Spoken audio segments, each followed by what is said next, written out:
पदमपुर प्रिय भाई और भोनी माने आपन मान को समस्त को मोर जुहार एवं यही अभूतपूर्व विजय पाई धन्यवाद। यह आउ कहार विजय नुहे, यह पदमपुर वासी विजय। बीजेडी लक्ष लक्ष कर्मी मान को मोर धन्यवाद जनाइबाकू चाहूची। आपन माने बहुत सिस्टमैटिकली और निस्तर सह काम करिछंती।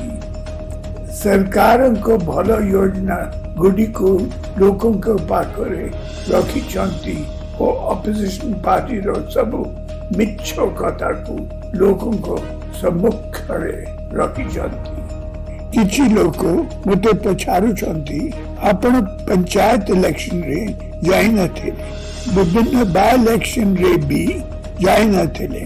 ए पदमपुर इलेक्शन रे काहे गले मु कहबा को चाहूची ये बड़ी भाव रे जने महिला को जने शिक्षित अल्प बयसर महिला को जने बापा हराए दुख रे थिबा महिला को राज्य रो बीजेपी रो किछि नेतृमंडली असुंबा न कले ताहा मते बहुत दुख देला। मु बाबूजी यह केवल मो पाई दुख ने ओडिशा रो सब महिला मान को पाई दुख रो कथा। राजनीति रे इलेक्शन लड़िबा हारिबा और जीतबा अलगा कथा, किंतु जने महिला को ए भली भाव रे असमान करिबा अति निंदनीय।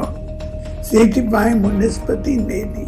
मु निजे जाई वर्षा सिंह बरिया का पाखरे दियाए एबी जने बापा भली, जने भाई भली, जने बंधु भली बापा को हराई थिबा वर्षा संगरे थिया हेबी। मु विरोधी दल को राज्य रो बीजेपी नेतृ मंडली को नम्रतार सह जनाई देबाकू चाहूची जे राजनीति करिबा बहाना रे जदि महिला मान को असमान करा जीवो ताकू केबे उड़ीसा वासी समर्थन करिबे नाही। आजी नुहे सदा बेले आउ गोटे गुरुत्वपूर्ण कथा केंद्र मंत्री मंडल रो किछि मंत्री माने उड़ीसा वासी को पदमपुर वासी को भुआ भुलाइबाकू चेष्टा कले। से आवास योजना हेउ बा केंद्र पत्र जीएसटी हेउ बा क्रॉप इंश्योरेंस रे विलंब हेउ, एमएसपी प्रसंग हेउ बा रेल कनेक्टिविटी हेउ, दिस इज एक्सट्रीमली अनफॉर्चुनेट। यह ठीक नुहे।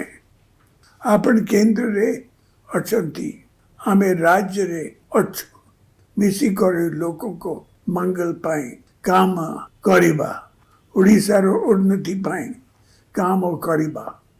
आज मु पदमपुर वासी को पाखरे ऋणी नम्रतार सह कहबा पाई चाहूची जे आपन मान को देथिबा समस्त प्रतिश्रुति पालन हेबो। आउ थरे समस्त को जुहार। मु बहुत शीघ्र पदमपुर को आसीबी, आपन मान करो आशीर्वाद नेबी। जय प्रभु नरसिंहनाथ। धन्यवाद।